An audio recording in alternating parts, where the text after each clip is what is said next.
bi nga xam ne moom la ñuy dëgmal le 20 mars incha allah ca njëlbeen ñu ko fekkewul dañu fàttali lay position bi nga xam ne moom la secrétaire général de l'AFP Moustapha Niasse leeral waa Sénégal yépp mooy ne Moustapha Niasse ak l'Alliance des forces de progrès soutiennent sans aucune réserve le projet de révision de constitutionnelle proposé par le président de la République Macky Sall. kon institution bi nga xam ne moom la parti bi jox tous les militants au Sénégal et à l'étranger mooy une mobilisation exceptionnelle pour une victoire massive du oui au référendum qui se tiendra inchallah le 20 mars. déglu nañu militants yi joxe nañu ay propositions surtout ci wàllu organisation ci comité électoraux yi ndigal bi parti bi joxe mooy que tous les militants se mobilisent autour de la coalition Benno Bokk Yaakaar mais que tous les militants animent également les structures du parti au niveau de chaque commune, au niveau de chaque département et au niveau de chaque région. Puisque la victoire du oui, elle doit être une victoire de la proximité, une victoire également du message. jox nañu à tous les militants 15 points yi nga xam ne ñoo nekk ci constitution bi la jóge ca modernisation du rôle des partis politiques ba ci l'intangibilité des dispositions loolu leer na day gudd pour ñu koy waxaat fii di wax it liggéey ba nga xam ne moom la militant yi war a def au niveau de la base pour faire passer le message de la clarté, le message qui explique clairement l'intérêt du Sénégal dans ce projet de révision de la Constitution, le message qui s'éloigne de la manipulation, le message qui s'éloigne de l'intérêt personnel pour ceux-là qui veulent accéder au pouvoir par tous les moyens et dans un délai qui ne respecte ni la Constitution ni nos coutumes et règlements. yaakaar naa sànq camarades yi nga xam ne seen xam-xam màcc na ci droit wax nañ ci wàllu la nekk ci laïcité bi da ngeen xam ne constitution ba Sénégal amoon depuis 1963 la fa nekkoon moom la ci Macky Sall bàyyi wax nañu ci nekk ci mandat bii nga xam ne moom la Macky Sall dëgmal te mu bokk ci mandat yi ñuy lim bu ñuy lim les mandats successifs maanaam bu Macky Sall gagné en 2019 mandat bii ci la bokk donc bi muy def mooy deuxième et dernier mandat loolu dafa baax ñu wax ko askanu Sénégal parce que am na ñoo xam ni seen tànk guddi ak bëccëg mooy wax loo xam ne dëppawul ak la nekk ci biir constitution bi wax nañu it ne wax sénégalais fàttali leen le bilan du président Macky Sall sur le plan social, sur la baisse des prix des denrées de première nécessité. Adversaires yi di wax déggatu leen ci loolu de ñi nekk fii Thiès di coow dégg ñu leen ñoom ñu wax est-ce que les prix des denrées ont baissé, est-ce que le prix du carburant a baissé? La réponse c'est oui. Est-ce que les Sénégalais sentent effectivement les résultats du président de la République dans leur vécu quotidien? La réponse c'est oui, évidemment. Mais quand nous estimons qu'entre 2013 et 2014, les Sénégalais ont gagné 80 milliards de pouvoir d'achat sur des chiffres certains, sur le riz, sur l'huile, sur le sucre, sur la farine, sur les hydrocarbures, sur le prix du gaz. Il faudra aussi que les camarades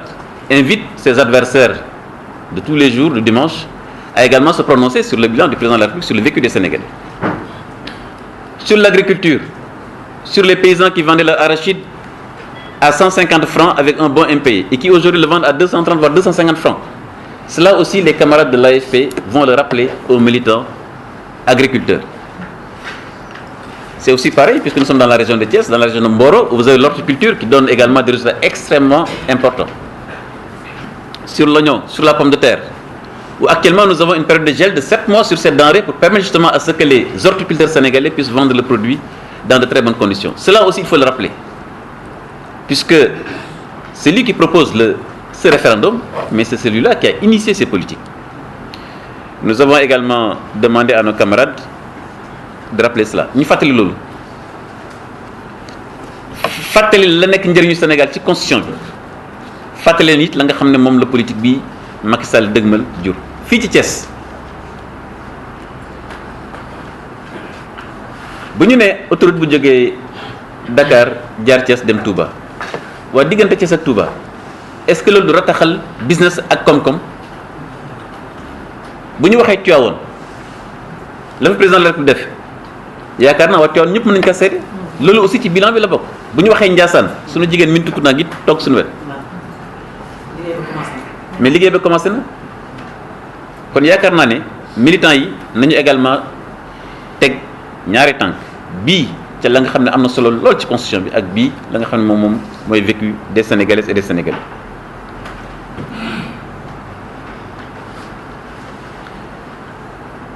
ponk yi juróom fukk ak juróom lañu waaye sànq nee nañu ñu fàttali ci ñaar mbaa ñett ñii di wax ne dañuy voter non ñoom loolu ñuy wax mooy wane ne bu 2019 bu ñu falaatee président Macky Sall day def 7 ans ñoom kon loolu lañu bëgg. Parce que comme mandat bi conseil constitutionnel nee na mënuñu ko laal ba ci topp moo war a def juróomi at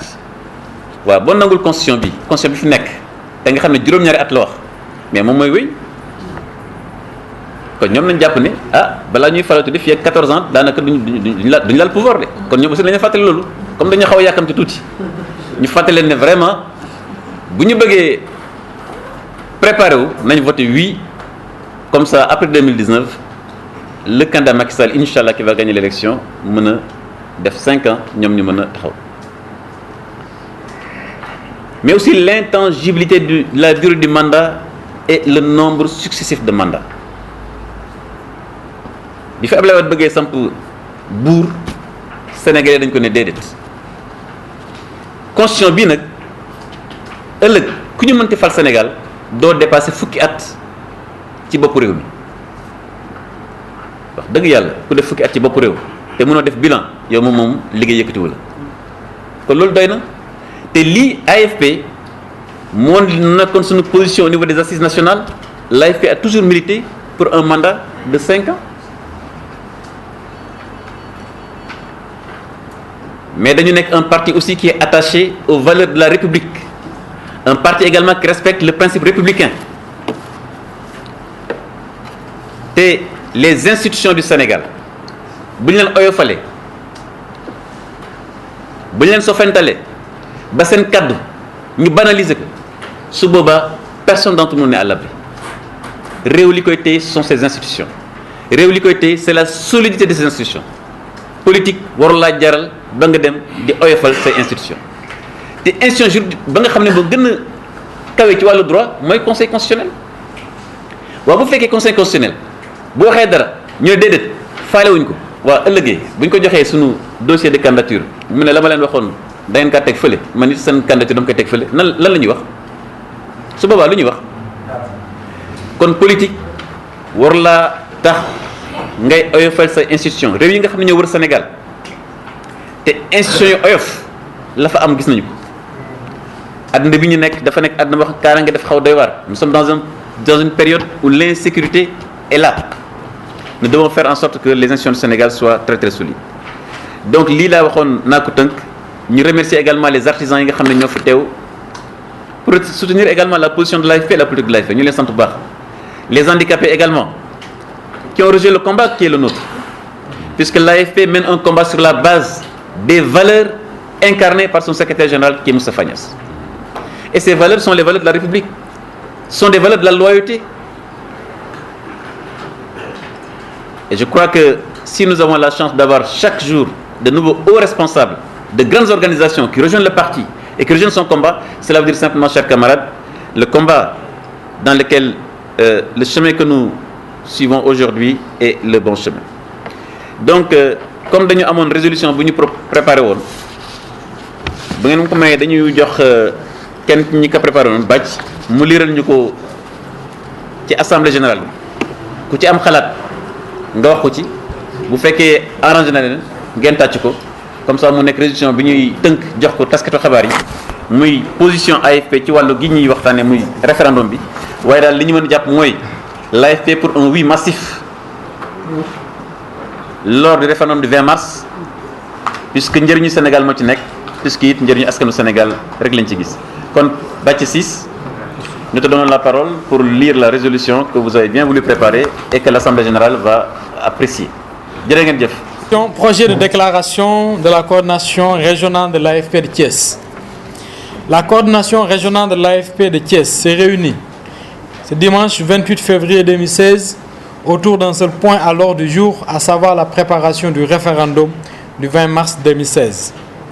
Cette réunion a vu la participation de toutes les délégations départementales de Mbour, Thiès et Tivaouane et de la commune de Thiès ainsi que tous les responsables et militants du parti. Après un débat soutenu autour de l'actualité politique nationale, la coordination régionale se félicite de la mobilisation du parti sur l'ensemble du territoire national autour de la position sans équivoque du secrétaire général de l'AFP, M. Moustapha Niasse, et des hautes instances du parti. En effet, le mardi 16 février 2016, le président de la République, Macky Sall, après avoir requis et obtenu l'avis du président de l'Assemblée nationale et après avoir consulté le Conseil constitutionnel sur les 15 points de son projet de révision constitutionnelle, conformément à l'article 51 de notre Constitution, a pris une décision importante pour la stabilité des institutions de notre pays et leur respectabilité. En plaçant au-dessus de toute considération le souci de respecter et de faire respecter la Constitution et les lois de notre pays,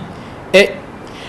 en tant que gardien de la Constitution et garant du fonctionnement régulier des institutions, il a ainsi décidé en droite ligne avec l'esprit général de la Constitution du 22 janvier 2001 et aux principes généraux du droit de suivre la voie indiquée par la juridiction constitutionnelle. Cette sage décision de retirer la disposition transitoire à l'article 27 du texte proposé de la Constitution prévoyant de réduire le mandat du président de la République en cours à 5 ans est à tout point de vue un acte de haute portée républicaine. Les débats instaurés insidieusement sur le seul point de la réduction du mandat que le Conseil constitutionnel a jugé inapplicable au mandat en cours ne sauraient occulter les innovations majeures qui sans doute vont dans le sens de la modernisation et de la stabilisation de nos institutions, mais aussi de la consolidation de notre démocratie et de la forme républicaine de l'État et de l'intangibilité des dispositions relatives à la durée et au nombre de mandats successifs. C'est pour nous aussi le lieu de saluer le renforcement de l'État de droit, de la participation citoyenne induite par la réforme, ainsi que de l'amélioration de la gouvernance des affaires publiques,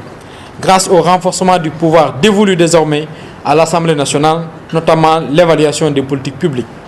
Nous, militants et responsables de l'AFP de Thiès, soutenons sans réserve le projet de constitution proposé par le président Macky Sall et appelons nos compatriotes à voter pour un oui massif et franc pour le triomphe le soir du référendum du 20 mars 2016, coordination régionale de Thiès, ce 28 février 2016.